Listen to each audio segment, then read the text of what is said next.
1, 2, 3, 1, 2, 3.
Is a bit unstable. Do you have any land?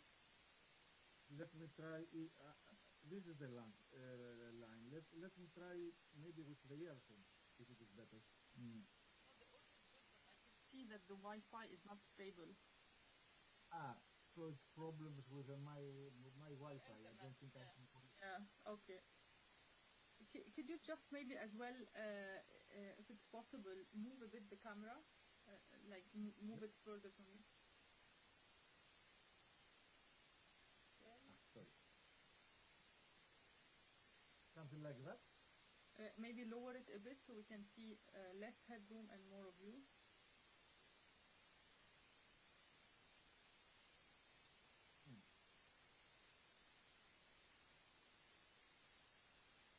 There? Yes. For a little. Yeah. But I'm afraid just connection. If you, I don't know if you have any other means, because it might sort of. I could connect my mobile if it is better. Let's try. Yes, please.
I'll try to stabilize the picture immediately, but tell me if the audio is better.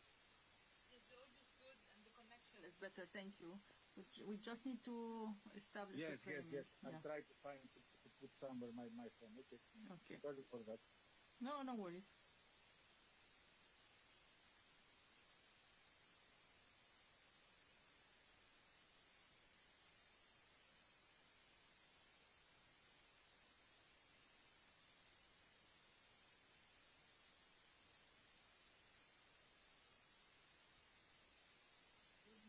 Maybe you can take the blur behind you.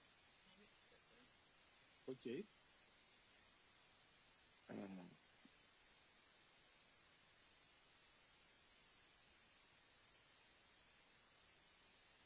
I'm going to find where is it, I think.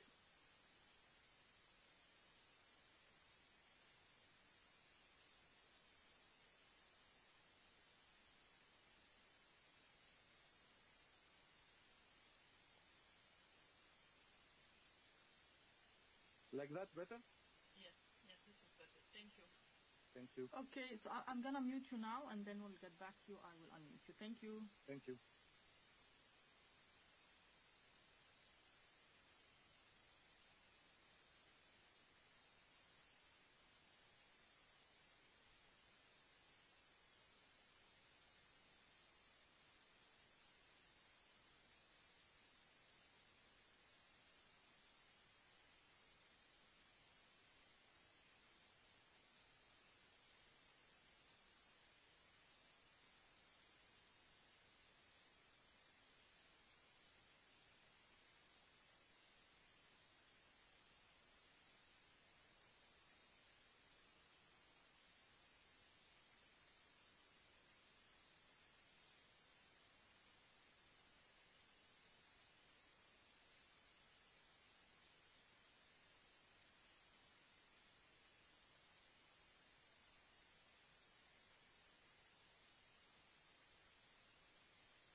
Good afternoon, everyone, and thank you for joining us at this press briefing. Sorry for the slight delay.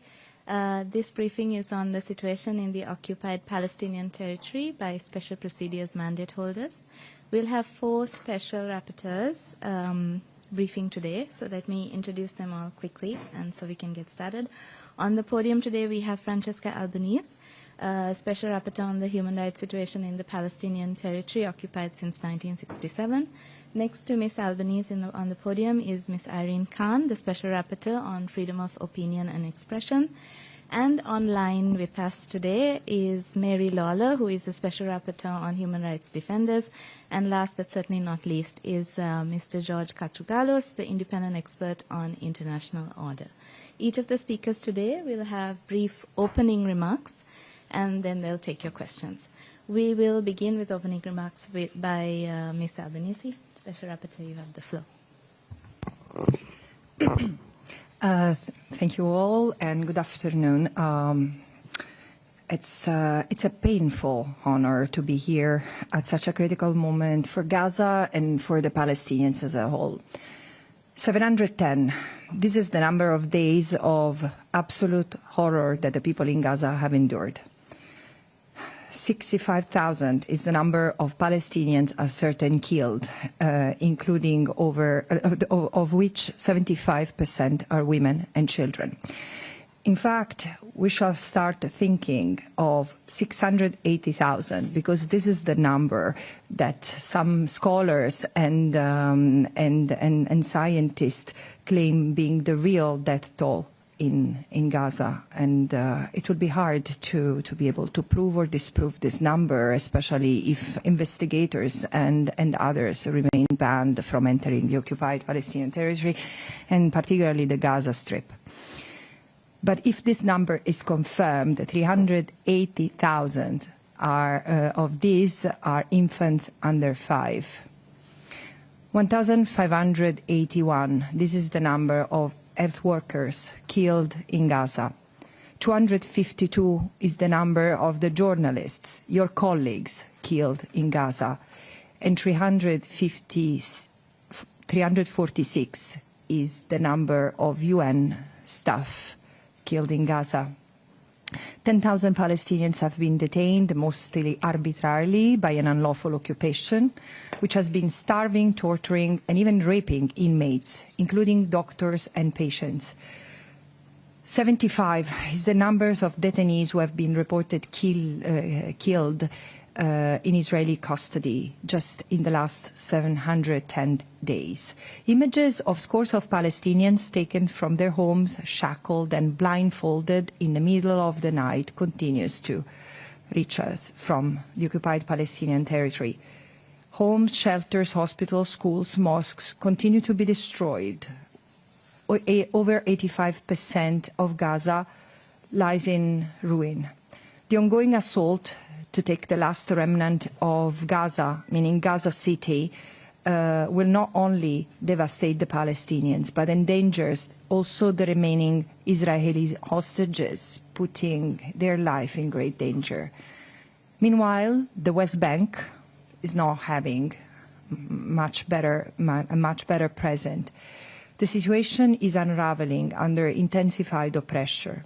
Over 1,000 Palestinians, including 212 children, have been killed in the last 710 days. 1,600 is the number of the raids, with a 22% increase compared to the previous years over Palestinian inhabited areas. And so the numbers of targeted killing is also going up, which is the most severe since the Second Intifada, with the full destruction of refugee camps, and 40,000 Palestinians have been forcibly displaced. In all this, annexation continues unabated, with family entering multiple times of cycles of displacement, facing the expansion of settlements and outposts. No space is safe for Palestinians, but no space is safe for international law under this brutal occupation. And behind every statistic is a human life, a story cut short, a family broken. The trauma and grief will last generations. Meanwhile, far too many states continue to look away, normalize the suffering, and they even profit from it. Arms, trade, and diplomatic engagement with Israel continue unabated, and this is not just morally wrong, this is unlawful. As I argued in my last report to the Human Rights Council, this genocide has become profitable, unfortunately, not just for some corrupt private entities. And this is not only Israel's crimes, this is a world's crime sustained by silence, complicity, and the supply of funds, weapons, and political cover. History will remember, because it's not that this is the first genocide that is been known. No, the Holocaust, the genocide in Bosnia, the genocide in Rwanda were also known to the people of the time. But this genocide happened because the world didn't care enough to stop them, like today, or not. But today's genocide has something different. It's openly incited, cynically denied, and relentlessly supported, armed, and weaponized, while those who oppose it are silenced, beaten, criminalized, and smeared.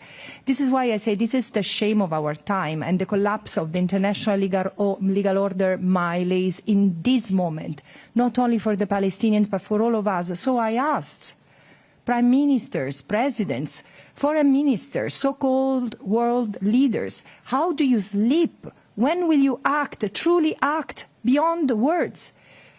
But I also see courage. Dock workers, trade unions, students, mothers and fathers, ordinary people everywhere are refusing this complicity. And their message is clear. No more genocide, no more apartheid, starting in Palestine. The future millions demand is one of justice, equality and freedom, and is still within reach if we act now. Thank you. Thank you, Ms. Albanese. Our next speaker will be the Special Rapporteur on Freedom of Expression. Ms. Khan, you have the floor. Thank you. I will just say a few words to complement what Francesca Albanese has said. And I will, of course, focus on the issue of my own mandate, freedom of expression. Gaza has become the deadliest conflict ever for journalists.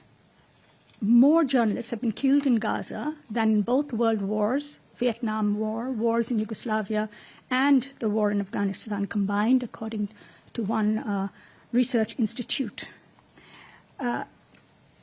As Francesca mentioned, the UN number right now is 252, but that is, of course, likely to go up because every week we hear news of more killings. In August alone, 9 journalists were killed in 3 horrific, bloody incidents, as you may remember.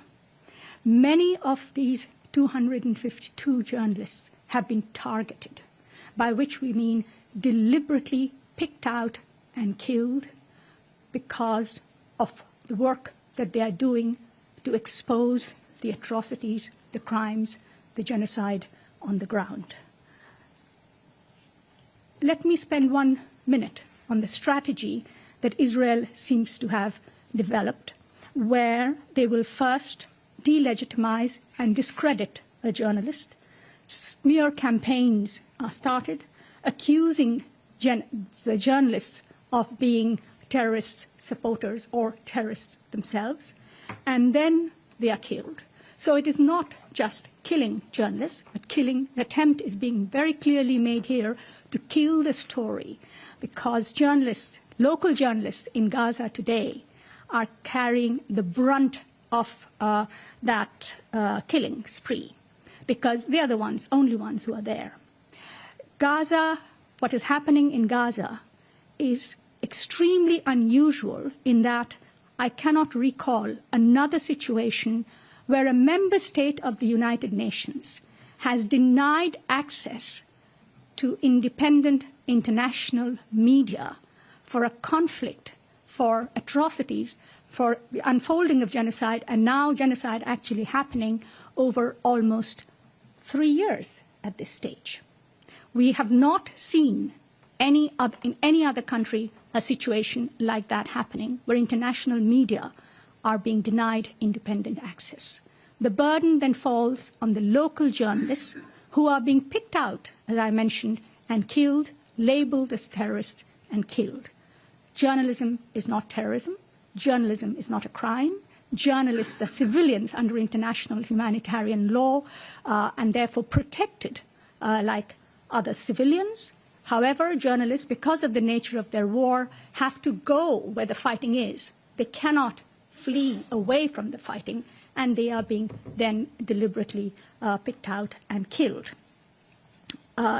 International media have been denied access. Al Jazeera has been actually banned from even operating in the West Bank or in Israel itself. What we see here, therefore, is, as Francesca Albanese, as you know, has written about the anatomy of genocide and the economy of genocide, and I would say that the story of the way in which journalists are being killed, silenced, killing journalists, murdered, in fact, is the cover-up of genocide, because these local journalists are the main source for news right now from the ground up. And if they can be stopped, if the information that is leaking out to the world can be stopped somehow, the Israeli Defense Forces believe that they can continue to do what they are doing with impunity. And that actually is the critical word here, impunity. Israel has never been held accountable. Israel has never allowed independent investigation of a single killing of a journalist ever in the Palestinian occupied territories. We have cases going back 20 years that have not ever been investigated internationally. And that, of course, has created this environment of permissibility in which the Israeli Defense Forces can do what they want to destroy those who are daring to expose the truth on the ground. And that, to me, is a big tragedy, certainly for the journalists themselves, certainly for the genocide in Gaza, but I think for media freedom around the world. A terrible precedent here is being made, and those countries that champion media freedom, those who speak about independent media, I hold them responsible at this stage. They must bring pressure to bear on Israel to allow independent investigation of the killings, to allow international access to international independent media. The very presence of international independent media will give some degree of protection to local journalists who are out there working alone, and of course, to stop the killing itself. Without journalists, we know that this story will never be complete. The information will be very difficult to get. Already, local journalists are suffering the same conditions like the rest of the population, looking for food, water, shelter. They've had family members killed, and yet they continue. Many of them continue very bravely to report.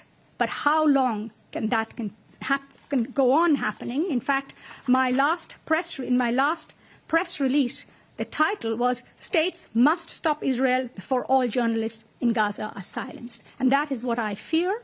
I hope very much that you will speak up for those in your own community, journalists in your own professional community. Speak up loud and clear that this must come to an end and Israel must be held accountable. Thank you. Thank you, Ms. Khan. Moving to our speakers online, we'll now hear from Mary Lawler, the Special Rapporteur on Human Rights Defenders. Ms. Lawler, please go ahead. Thank you very much, everybody, for having me here. I would like to focus my remarks on a hearing that I had with 10 human rights defenders from different organizations who are still working in Gaza. I had the hearing about 10 days ago.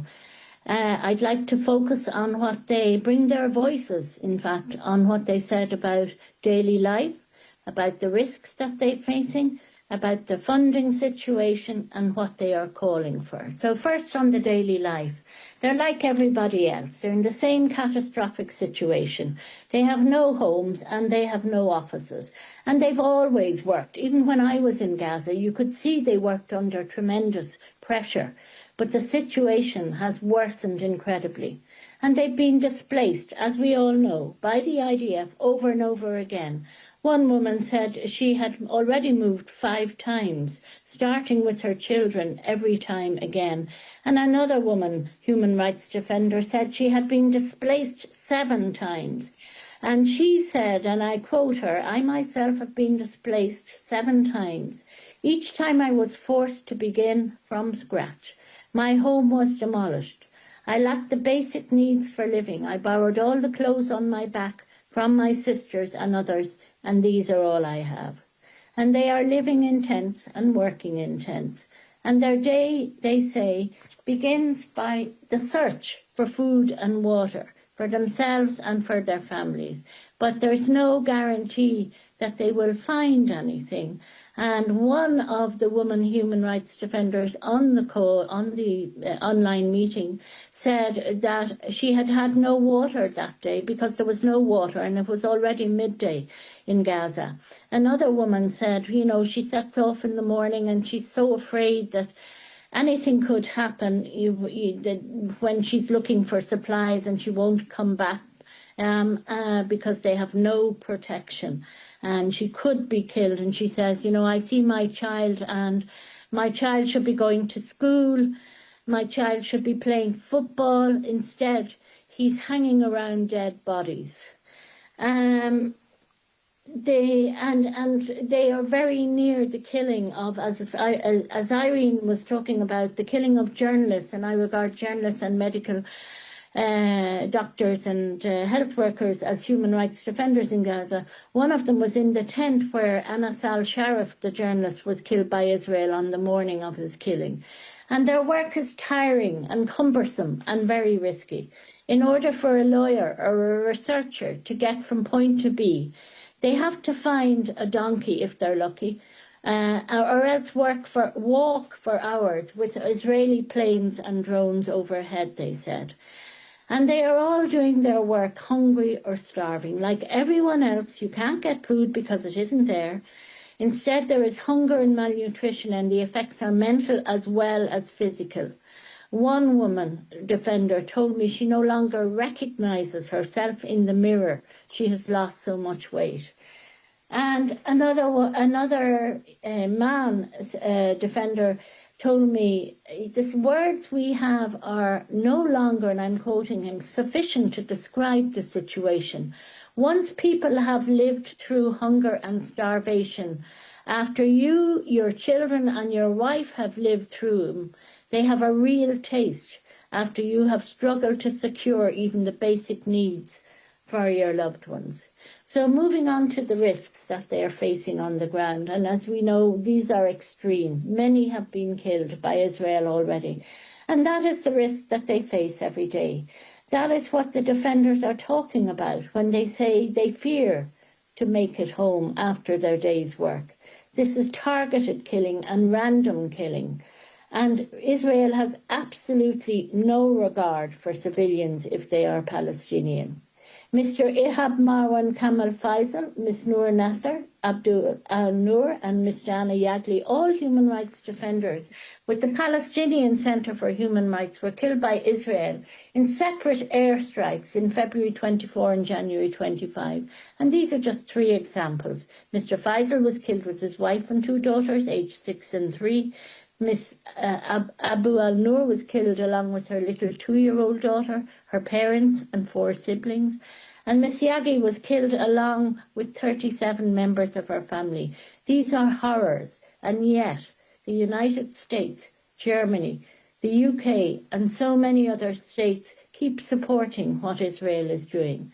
And when I spoke with these human rights defenders in Gaza, one of them made it very clear. We are all on death row in Gaza now, they said. They've absolutely no protection. On the funding situation, of course there's not enough funding. Human rights defenders are barely meeting their basic needs, if they are being met at all. The sanctions imposed by the US on Palestinian organisations, which are completely baseless, and a clear attempt to stop the defenders doing their work, has made the situation all the more difficult. Al-Mizan, Al-Haq, the Palestinian Center for Human Rights, Adamir, these groups have been doing essential work for decades. They are being targeted, as they have been for years, because they are building a path to accountability for the crimes Israel has committed against Palestinians. Israel and the United States want to close down the path to justice, and this is why these organisations are being targeted. It's because they are keeping the hope alive that one day justice will be achieved. And all states who claim to uphold human rights must push back against what is being done with them. And there must be more funding, increased funding for defenders on the ground. With more support, they could do more, collect more evidence of what has happened, better document the crimes, and they would contribute to upholding international law, which all states say they support. And finally, just to say what they all, because I asked each defender on that call was asked the same questions by me, and one of the questions was what they are calling for. And what they said is they are calling for an end to genocide being committed by Israel in front of the eyes of the world. They are calling for an end to the famine Israel has created, to the blockade of Gaza, and they are calling for justice for all victims of human rights violations. Thank you. Thank you, Ms. Lawler. Our next speaker will be the independent expert on international order, Mr. Katrougalos. You have the floor. Thank you very much for the invitation. I would like to start reading you a short excerpt by a recent article in Haaretz of the renowned Israeli diplomat, minister, historian Shlomo Ben-Ami. He used to be pivotal also in the Oslo Accords. He writes, Israel, I quote, is committing atrocities that may remain a mark of Cain on the forehead of the Jewish state for years to come. Is it possible that the people who endured the Holocaust are now committing the most heinous of crimes, genocide, against their neighbors? I understand, of course, the question as rhetoric. Already Francesca presented us the hard numbers about the ongoing, online, before the eyes of all the world, genocide in Gaza. The civilian victims, of whose the vast majority, more than 75%, are women and children. Mary and Irene presented us other dimensions of this tragedy, the fate of the freedom of expression, journalism, the fate of the human rights defender. But there is another victim besides the crimes committed in the West Bank, the genocide in Gaza. The international legal order is now being undermined in the Middle East. There is an unraveling pattern of unlawlessness by the multiple attacks of Israel against almost all its neighbors and also some of non-neighboring states like Iran and Qatar. The recent attack of Qatar was without precedent exactly because killing members of negotiating teams go against diplomatic patterns that have been founded even in the ancient times, in classical Athens or Rome. By this attack, Israel clearly undermined one of the few credible avenues to prevent further destruction, release the hostages, and open a path to peace. But this goes beyond that. All these attacks have, as I said, the explicit or tacit support of the United States. The impunity that these acts entail, the lack of accountability, the selective application of international law, weaken the credibility of the United Nations, undermine multilateralism and the international post-world order based on the United Nations Charter and the human rights system of law. such actions, it's clear that widen distrust, erode international norms, and encourage impunity. We have heard the European leaders saying that Israel is doing the dirty job for all the West. If we accept this mentality, we create the conditions when further human rights violations in the future are going to become the new normal. We know what we should do. We have the opinion of the International Court of Justice and the related resolution of the General Assembly. These constitute now norms of international law that must be implemented with a first evident stop of selling any kind of arms to Israel, immediate ceasefire, the aid to reach without any hindrance all of Gaza population. And it should be clear that in the future, only Palestinians should rule and administrate Gaza. A Gaza resort without its citizens, it's a dystopian nightmare. And of course, this must be only the first step towards a full sovereign Palestinian state. It is clear that we cannot have peace without justice. And now it is on us, the whole humanity, not just to follow passively in our screens the genocide, but put a stop to it. Thank you. Thank you, Mr. Katrougalos. The experts will now take questions. Please state your name and organization before asking. And since we have 4 speakers, I'll also ask you to please indicate to which expert your question is directed. Okay.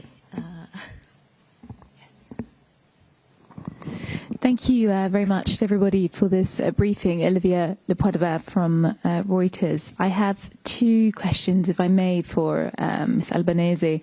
I just want to understand, just firstly, what brings you to Geneva, and if you've met with anybody in particular today during your time here. I also noted on your travel schedule that you won't be at the UN General Assembly, and I just wanted to clarify if that was related to sanctions placed against you by the US administration. And just secondly, you're mentioning there about your concerns about Gaza City. From your perspective, from an international law perspective as well, are you able to describe what human rights concerns you have in terms of what you're currently seeing in this latest assault by the Israeli military on Gaza City, particularly in terms of destruction of civilian infrastructure, buildings, etc.? Thank you.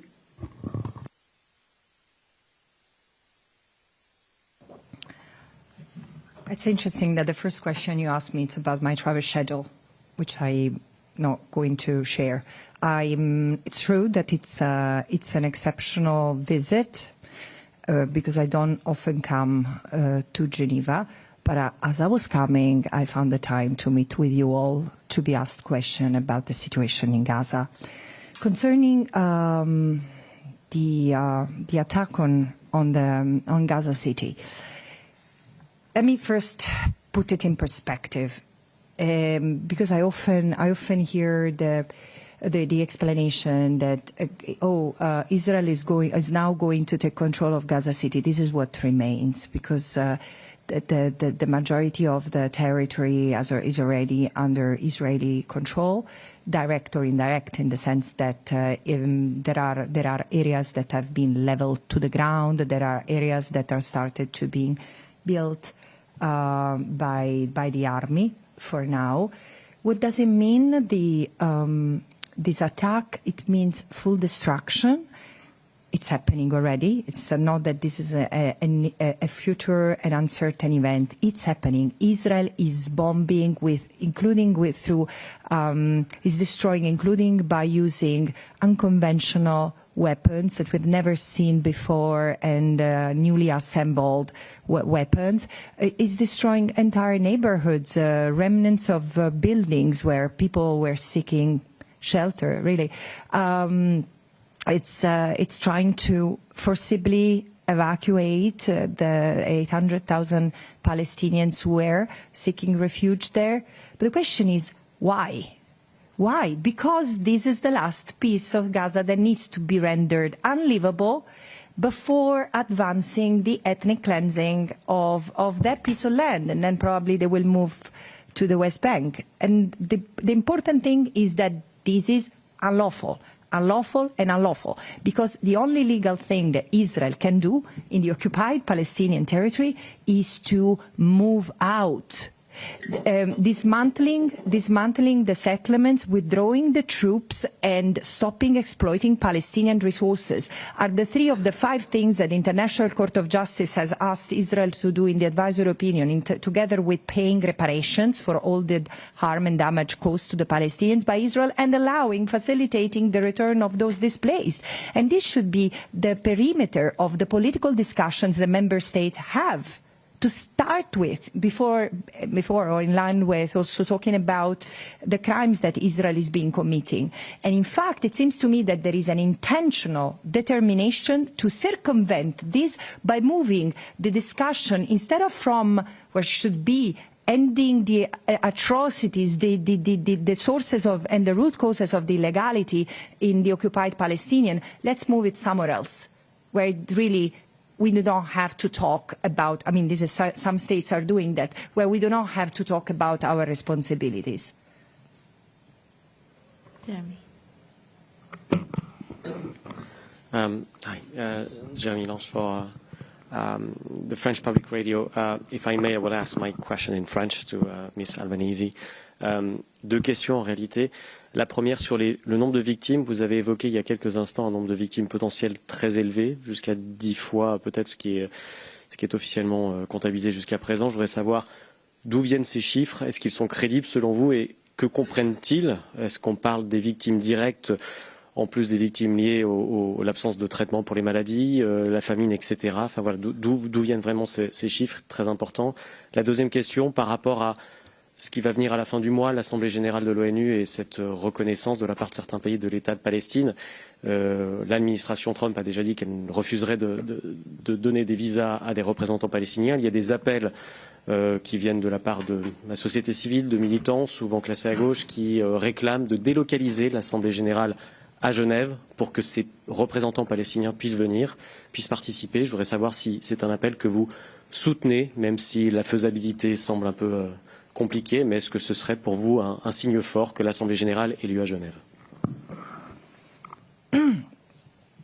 Alors, je pars de ce dernier point. Je pense, oui, que c'est le moment de s'interroger pour l'Assemblée générale sur ce qu'on est après 80 ans de l'épilagration des Nations Unies, dans le sens que on peut pas autoriser un membre de l'Assemblée générale et du Conseil de sécurité de ne pas autoriser la participation des gens des États qui font partie, ou des organisations qui font partie, des représentants du peuple qui font partie de l'Assemblée générale et d'autres. Et là, on a vu cette année que la liste de ceux-là qui sont formellement persona non grata aux États-Unis commence à s'allonger. Je pense que avant de penser, d'essayer de bouger l'Assemblée générale et tout, que c'est pas une mauvaise idée, c'est-à-dire c'est pas à moi de le dire, mais c'est le moment de aussi considérer que le monde est fait par 193 pays. Et si les États-Unis continuent à montrer cette hostilité, alors je pense qu'il y a de quoi se demander si c'est pas le cas de bouger l'organisation, mais ça me concerne pas. Ce qui me concerne, c'est que je voudrais voir un engagement concret de la part des États afin de garantir qu'il est tout représentant qui a le droit de s'asseoir à cette séance de l'Assemblée générale soit présent, sans discrimination. Et la chose qui est frappante, à mon avis, c'est qu'il y a une fragmentation aussi des forces qui devraient s'unir à défendre ceux-là qui sont punis injustement. Et voilà. Je sais qu'il y a des propositions aussi de tenir la séance de l'Assemblée générale hors de New York. Évidemment, ça n'a pas passé. Les chiffres que j'ai mentionnés, en fait, viennent de différentes sources. Il y a le Lancet, il y a des chercheurs israéliens qui ont aussi posé ce chiffre. Ça vient de différentes sources. En fait, c'est le calcul de ce qui a été détruit à Gaza et la capacité si je comprends bien les statistiques, de contenir. C'est une étude sur combien de gens apparaissent être présents à Gaza, confirmée par contre par des documents relâchés ou leaked par l'armée israélienne, mais aussi ce qui pourrait être être causé par les frappes, surtout les frappes c'est-à-dire ces morts à cause des traumas, à cause de destruction de bâtiments et tout ça. Il y a l'opportunité, est-ce que j'ai la possibilité de vérifier ces chiffres, pas toute seule, mais bien sûr, ça c'est quelque chose qui nous tous, on est en train de faire, mais on est vraiment dans l'impossibilité parce que les gens présents à Gaza, les organisations présentes à Gaza sont de moins en moins et Gaza s'est détruite à un point que c'est aussi difficile faire une estimation. Ça va prendre des années pour vérifier, comme ça se passe encore au Rwanda, en Bosnie, de vérifier, de récupérer tous les restes humains de cette catastrophe. Mais c'est-à-dire une chose dont je suis absolument sûre aussi en étudiant la croissance et l'intensité des morts par rapport aux frappes, c'est que depuis longtemps, on a les sources sur place, soit palestiniens, soit non gouvernementales internationales et Nations Unies, n'ont plus la possibilité de compter tous les morts. Alors les 64 000 qu'on continue à citer sont ceux-là qui ont été vérifiés. Mais c'est clair que c'est une très forte sous-estimation.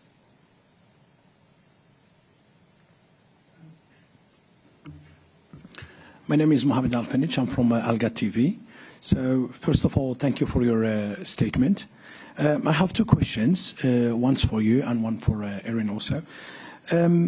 According to our reporter, Alga TV in Gaza, we have some local reporter there today, just till this moment, 41 people being killed in Gaza, 28 in the city of Gaza and north of the Gaza Strip, 12 on the south of the Gaza Strip, and 1 on the middle of the Gaza Strip. So I'm sure by the end of the day, you're going to reach more number. You mentioned a lot in your report, and it was clearly mentioned what's happening in Gaza. But what do you think it should be done? I came from London, and we see daily basis British government said they need ceasefire immediately. European Union also, United Nations. And they're asking Israel to do the ceasefire. Israel is not responding. So it's any other tools. We can make ceasefire, according to your experience or your own opinion. And my question to Irene, you said the journalism is being scared and the story being killed before even the journalism start. And we know the situation as journalists, when you're working in that kind of field, how you can make the statement, how you can be, either you look after yourself or you tell the truth. And what we can do, or what you can do to protect the journalists in Gaza. Thank you. As I said, the international law is of extreme clarity when it comes to the situation in the occupied Palestinian territory. I really don't know what else can be said, because I don't think that member states do not understand. They just don't want to do what we are all, the human rights community, reminding them they should be doing, because there is an obligation not to aid and assist, not to aid and assist in any possible ways a state which is committing international wrongdoing. There are, and this is where we need to go next, when this is persistent, when this lack of compliance with international law becomes widespread and systematic, it results into sustaining, enabling the illegal act. So what should be done? Arms embargo, which means no trade in arms, no buying, no selling parts or arms in full, not directly, not indirectly through another state. This is the first thing that member states should have done already last year when International Court of Justice recognized the risk of genocide, and then, in the case of Nicaragua versus Germany, reminded member states of their obligation not to transfer weapons to a state which might be committing violations of international humanitarian law, meaning war crimes. And it's clear that Israel is, I mean, you can say that really closed eyes that Israel is committing war crimes. How? Because Israel was already committing war crimes before October 7, the colonies, the blockade, etc. So you see, there has been a level of normalization of the legality that Israel has ended up representing. And now it seems that member states almost don't know how to react and do the right thing, come back to a path of compliance with legality. But then there are countermeasures that member states have to take, and the stopping trade is not just for weapons, it's also for regular commercial activities and businesses. This is what happens when a state commits serious crimes, as Israel is doing. And should it not happen, well, there is a need for accountability of the very people who have been giving orders to continue trade and arms transfers toward Israel. The last point is divestment. As I want to remind everyone, as I did with my last report, that we cannot imagine that the business sector, the private sector, from arms manufacturers to tourism industry, banks, pension funds, universities, are allowed to do, are permitted to do what member states shouldn't be doing, meaning aiding and assisting an unlawful endeavor, especially as businesses, by the very fact of interacting with this unlawful endeavor, can be directly linked, contributing to, even causing human rights violations. So this is, again, the human rights standards, international law are very clear. It's clear, equally clear, is that member states tend to violate international law in this context rather than abiding, and so it's time for justiciability. And again, everyone who's partaking in this endeavor must be held accountable, of course, based on the possibilities of also civil society judges and lawyers on the ground. Yes, you had a question for me. Before I answer your question,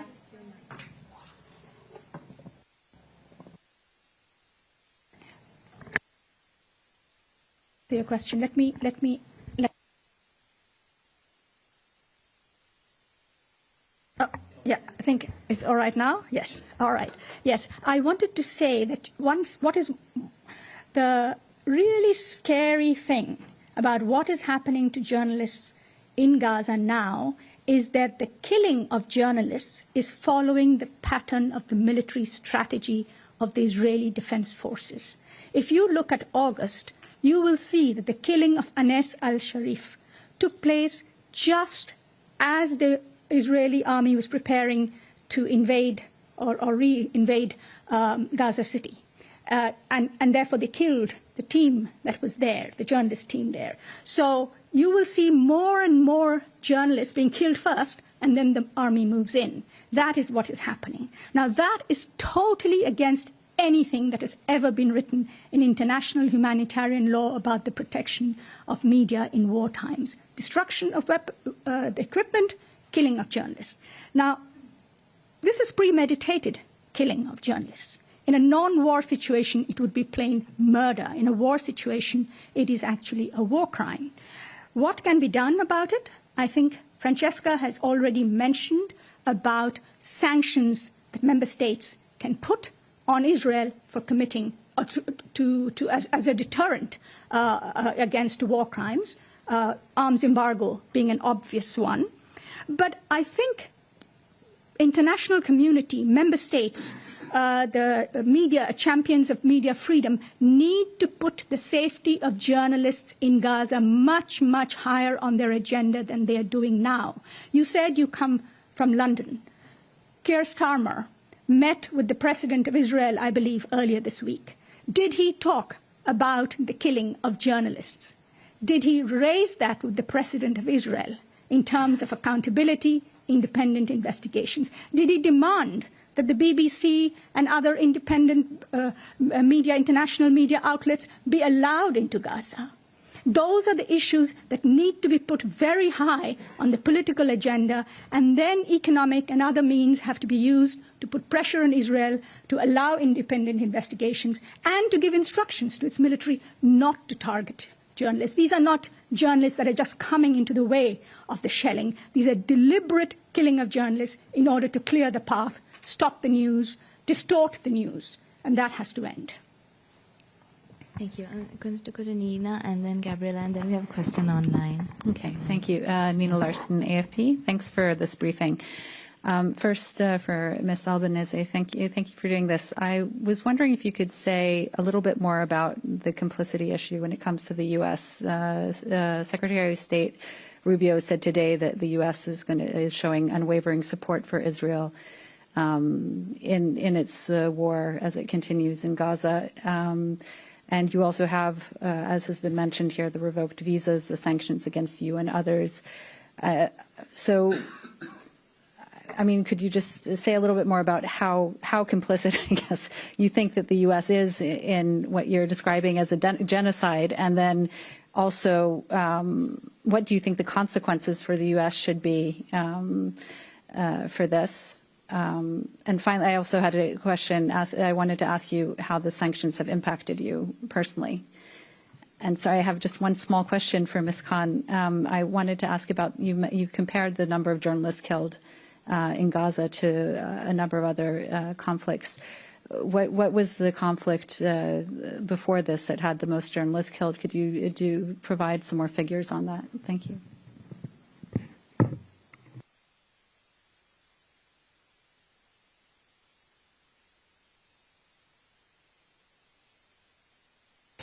Okay. So I will have to encourage you to wait another couple of weeks regarding full answer to that question regarding complicity, because this is the topic of my next report to the General Assembly, which again, just to also go back to the first question, yes, I'm trying to go to the United States. Things look not particularly promising, but this is what I should be doing. There is one fact. The United States has been for decades backing Israel and Israeli government, various subsequent Israeli government, militarily, politically, diplomatically, strategically, discursively. And however, and this is also true for the previous administration, however, with the current administration, things have passed the Rubicon. In a sense, we are really in uncharted territory, in the sense that while the military and financial support is not new, what I find somewhat having passed that breaking point is the political cover for Israel, because there is also with the attacks in the region that target also a number of states that have been seen like considered allies of the United States. There is a possible acceptance that the alliance with Israel is worth the erosion of other ties. There is a risk in this. I mean, I don't understand why people don't see the danger, the extreme danger of what is happening right now. But going back to Palestine, what I find extremely concerning is the incitement, what has changed at the discursive level. Because since February, I said when the Trump administration, when President Trump evoked the image of the Gaza Riviera and hinting the Palestinians should leave, I would say this is the first time that U.S. endorses publicly, making it become a part of the U.S. foreign policy, the forced displacement of the Palestinians. In the sense, clearly they didn't oppose it, but at the same time, they never endorsed it to the point that it became U.S. policy, and this has become more evident, and I think it's wrong. It's wrong. It's legally wrong, morally wrong, and dangerous.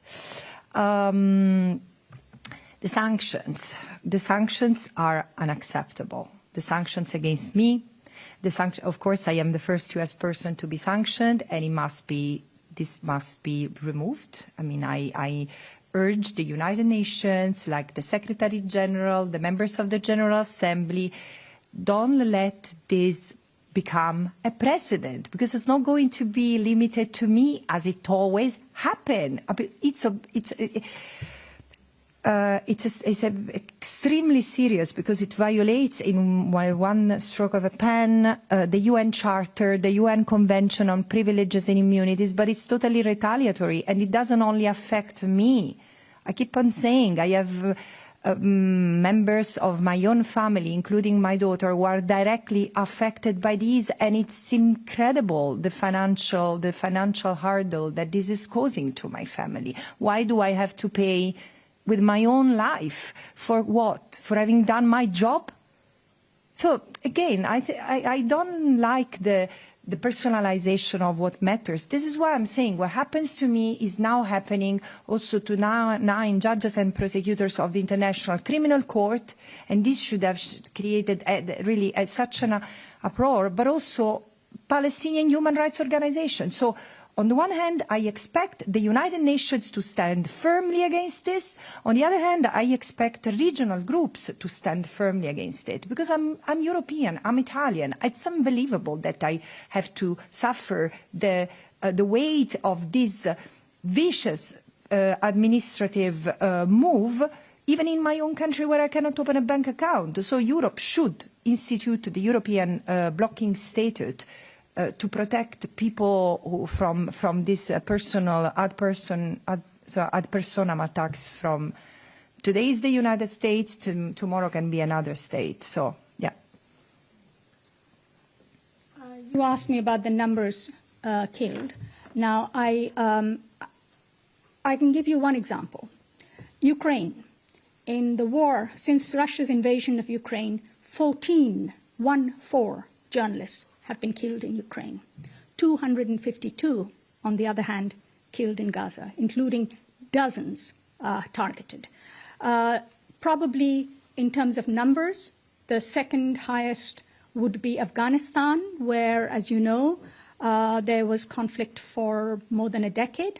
And during that time, I don't have the exact numbers, but I think it was only in dozens killed over 2 decades. And again, you can see both in terms of time as well as in terms of numbers how outrageous are the casualties of journalists in Gaza.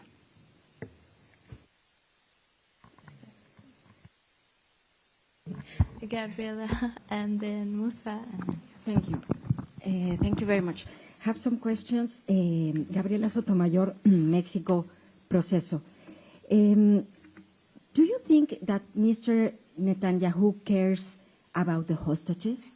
Because we were here talking with the mothers of some of them, and they say that they feel abandoned by Mr. Netanyahu in the case of the hostages. That is my first question. Then to Irene Khan, how is the situation of freedom of expression inside Israel, freedom of the press?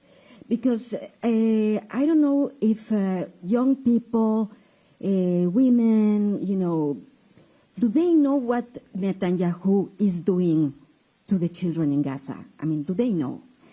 And then my last question is on silence. That is complicit of what is happening. is there a way to hold accountable a country that is not saying out loud what is happening and condemn it, like USA, for example? Is there a way to hold them accountable? And I think that's it.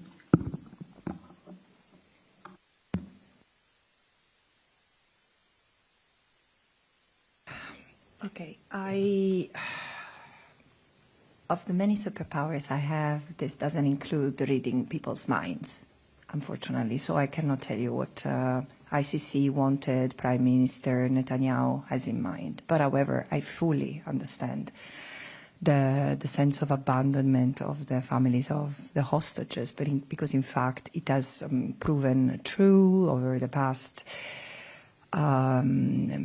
years that the hostages could be all brought home through negotiation, brought home alive, without suffering, without enduring the bombing and the starvation. And of course, what has befallen Gaza could not spare the hostages. The moment you curtail the access to all kind of living necessities, this is what happens. You undermine the possibility of survival of your own hostages.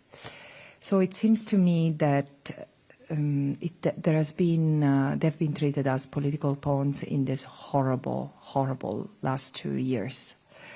And when I invoke the end of this of the horror in Gaza, of course, or not in Gaza, in the occupied Palestinian territory, of course I have in mind the millions of Palestinians who are trapped in the Gaza ghetto, but also the dozens of hostages who still remain there. And then, of course, my thought also goes to the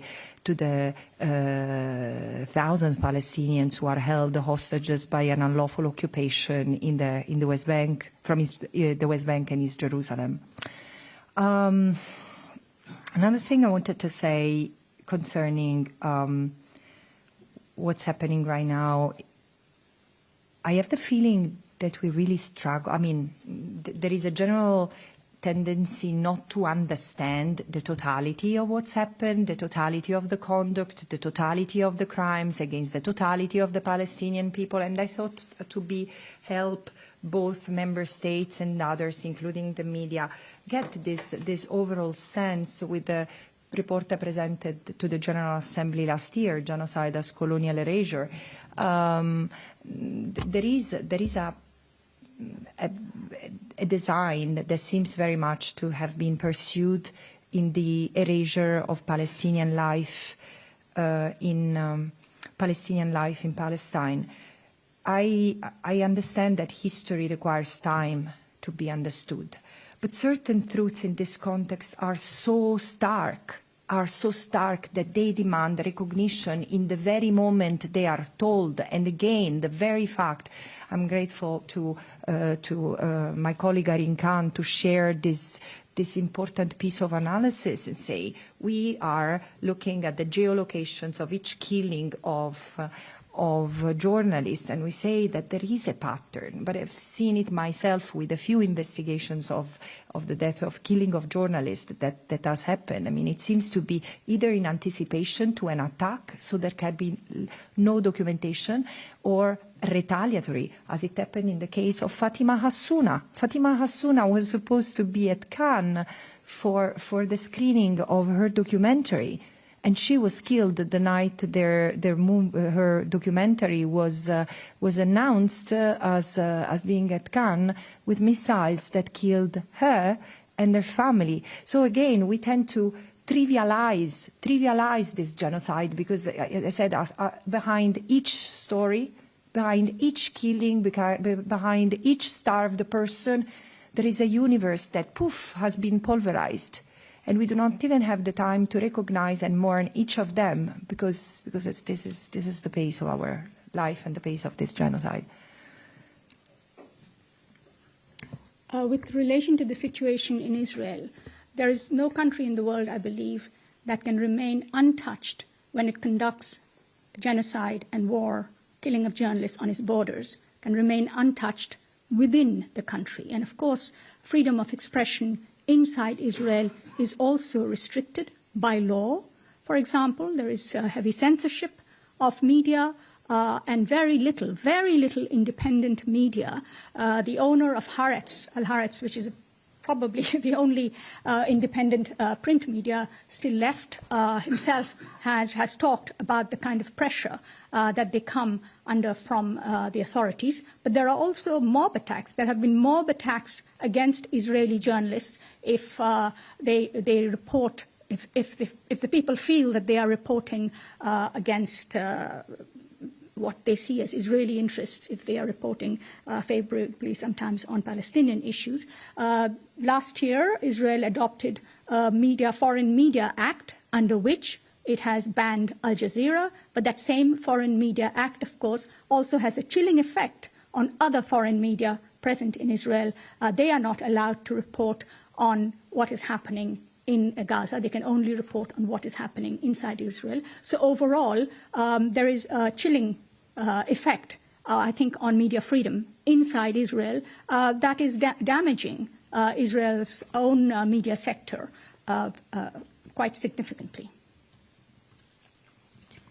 Mr. Katrougalos, who's online, did you have something to add? Yes, I have a short comment on the question about the hostages.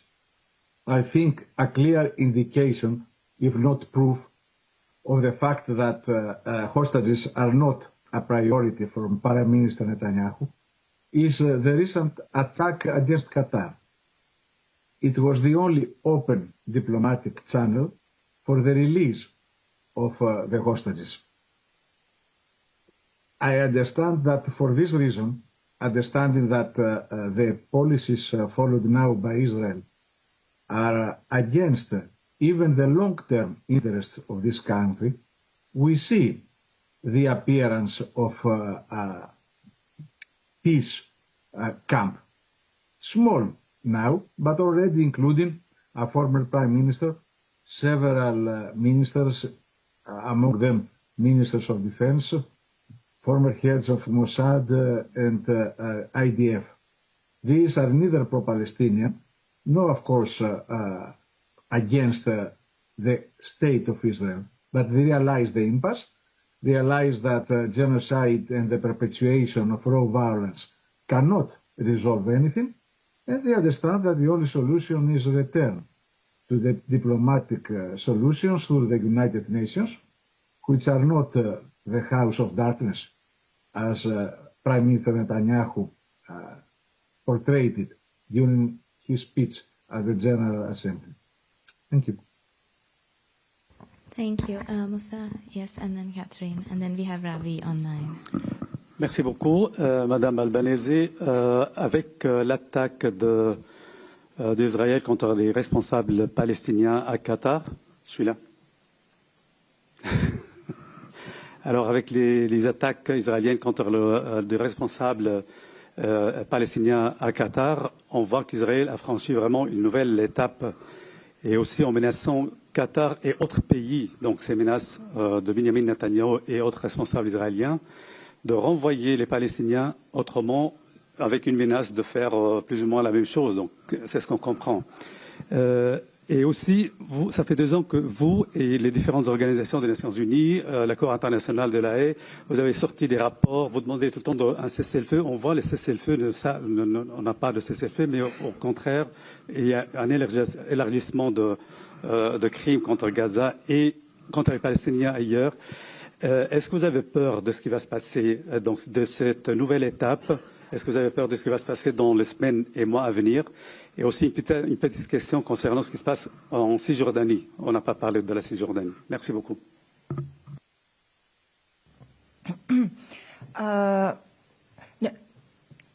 I think I did mention what's happening in the West Bank, but the thing is that what's happening in Gaza is so overwhelming and shocking and not acted upon as it should that it tends to overtake the rest. But look, the situation in the West Bank is being consistently day by day, daily, bad since I can remember. And in fact, together with other human rights experts, my predecessor and other human rights organizations, Human Rights Watch, Amnesty International, Israeli and Palestinian human rights organizations, everyone was raising the alarm that the West Bank was becoming a powder keg and it would explode because of the level of oppression, extrajudicial killings, the shoot-to-kill policy that had become evident from the soldiers even before October 7. I keep on remembering, I mean, the level of extrajudicial killings in the West Bank was not, I mean, there was not enough attention to this, but 460 Palestinians had been killed during the 6 months. I had been a mandate holder before October 8, before October 2023. And there is one thing that the United Nations in particular should have given more attention to, is the fact that this government coalition, as soon as it installed itself in February 2023, it signed an agreement for the annexation of the West Bank. Large swathes of the West Bank were immediately put under the control of the current finance minister of Israel. And since then, the advancement of the colonial project, being really taking the land and the resources and displacing the Palestinians, so settler colonial has continued and has even accelerated after October 2023, with the result that now the Jordan Valley has been almost emptied of Palestinians. It was home to herders and the Bedouin communities, nomadic communities that have almost entirely left the areas. Those who remain are at serious risk because there are ideological, violent, armed settlers attacking them on a daily basis. And there are only few organizations, which I'm not going to name, in order to protect them. The majority, I mean, from a number point of view, there are dozens of Israelis, citizens going to the West Bank in sensitive areas, and some international organizations, but this is the only interposition presence between the soldiers, the settlers, and the Palestinians, who are at critical risk of forced displacement, of being killed, etc. And of course, the economy is collapsing. I do see, and this is why, and with this I will conclude, I do see that there is if we see the destruction of a people as such, through acts of killing, through acts of creation of conditions of life calculated to destroy, and infliction of severe bodily and mental harm, if we see the Palestinians as a whole, I do confirm what I said already 1 year ago, is that the genocide has already leaked out of the Gaza Strip. This is the reality. There is an attempt to destroy the Palestinian as such in what remains of the occupied Palestinian territory with various acts and means.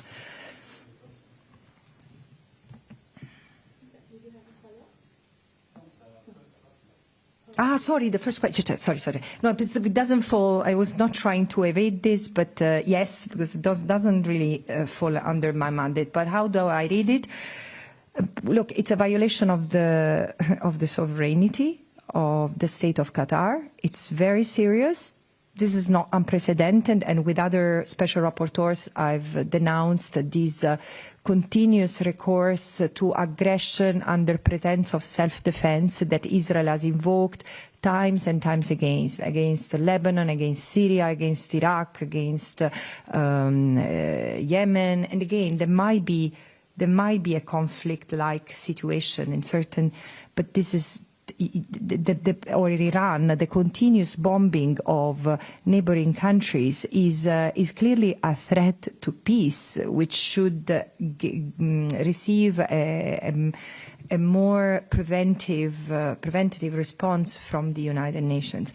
What I fear, and again I defer this to better analysts than me, but what I fear is that also when I look at the maps that some Israeli leaders continue to portray of Greater Israel, I say, I just wonder, and this is something for you journalists, I wonder if Greater Israel is not to be understood, not merely as a territorial project defined by border expansion, but as a project of domination sustained by primarily US, but also other West-centered interests, in which every alternative socio-political force is neutralized. And then still Qatar doesn't follow this pattern. I still don't understand exactly what was the logic behind it, because Qatar was not just another state that could pose a threat. This was the state who was offering its good offices to facilitate discussion toward peace and toward the release of hostages, and so it looks such a self goal in a way that I really don't know, but I'm very scared by what's happening in the region. Thank you. We've run quite a bit over time, so if you have extra questions for the mandate holders, we are happy to pass them on. I'm just going to quickly go to somebody online who's been waiting a very long time. Ravi, you can ask your question. Yeah, thank you. I hope I am audible. The question is to Ms. Francesca Albanese, as well as Mr. George Katrougalos. Ms. Albanese, your report reveals so many disturbing facts about what is exactly happening. Firstly, about the figures, recently Guardian put out a figure of 200,000 being killed. That was a report based on Israeli former IDF chief. Your figure right now suggests some 380 or 680. Of course, this is not an established figure. This is according to several academics or several analysts. Where do you put this figure?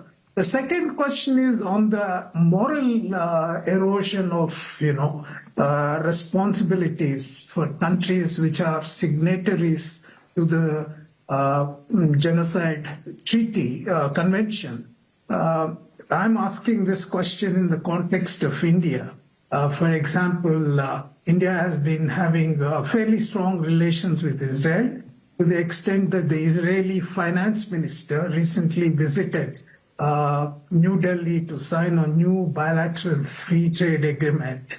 How would you characterize India's position on this? At one hand, it is a signatory to the Genocide Convention. At another hand, on the other side, seems to be violating the Genocide Convention. Is that your assessment as well? This question is to George Katrougalos.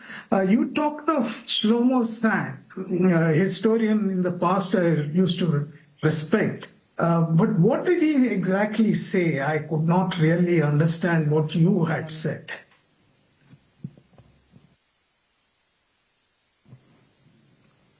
Again, I repeat what I said before, that the figures we tend to rely, I was very clear to say the figures I continue to rely upon are around 65,000 people killed in Gaza, and these are the figures that come from various sources, but all corroborated, verified by the UN country team on the ground. And at the same time, I was saying that I'm worried because it continues to come up, and this comes from scientists, that it comes from medical experts who have been operating in other conflict, and people who have access to to Israeli sources that refer to figures that can go from 300,000 to 600,000. And again, this is scary. It's scary, not because 60,000 is a number that doesn't scare me, but again, there is just also this confusion heightened the urge for this to stop, because there are so many incidents that are apparent. There is this figure that keeps on going around, and unfortunately it's true. There is a classroom of children killed every day in a day that is good, is normal, and is quiet in Gaza. This is the reality. I don't know what else is to be said, but it's very likely that the figures are much higher than what the United Nations are able to verify. First of all, as I said, there is even the Gaza Ministry of Health, which is the one who has always steadily since 2007 provided the figures of the casualties in Gaza, doesn't have the capacity to verify beyond what comes through the hospitals, and also because there are other figures that are not reported. Those who die because of access to medical services, those who die for hunger because of hunger and are not in reach to a hospital or other means of verification. So of course the numbers are lower than what is circulated. And also think of how many Palestinians have been killed, over 1,200, 1,300. I really struggle to continue to count because it's horrible, while trying to access food. And sometimes I say they are killing more than they are properly providing meals to. And does it matter? Isn't it enough in any case to stop this? Mr. Katrougalos, do you want to take the question directed at you? Many thanks. My point that I was trying also to elaborate in my first response is that now there is an opposition to the continuation of the war, the genocide in Gaza, by an important number of Israeli figures, not just progressive Jews. We have seen how progressive Jews in America, in Europe, have participated in the massive demonstrations in support of the Palestinian people and against the crimes committed in the West Bank and in Gaza. We see, however, in addition to that, in recent months, the reappearance in Israel of a camp of peace. The people who participate in this camp are not homogeneous. I don't have personally a commonality of ideas with most of them. They're patriots. They care about their own country, Israel. But they see the impasse, and they see also the moral hazard of the continuation of the war in Gaza, genocide, not just a war. And my point is that if we are trying to have a mobilization of all forces of the public opinion that we can mobilize, we must also take into account this emerging camp of peace in Israel. I repeat, without agreeing on all issues with them, but agreeing on this one capital issue, that the genocide must end and that the only possible solution is diplomatic. Thank you, Mr. Katrougalos. I think we will close this press conference. Thank you very much for your participation, and thank you to the experts online and here who have taken part. Have a good evening, and send us any questions you want passed on, and we're happy to do that. Thank you. Thank you very much for coming.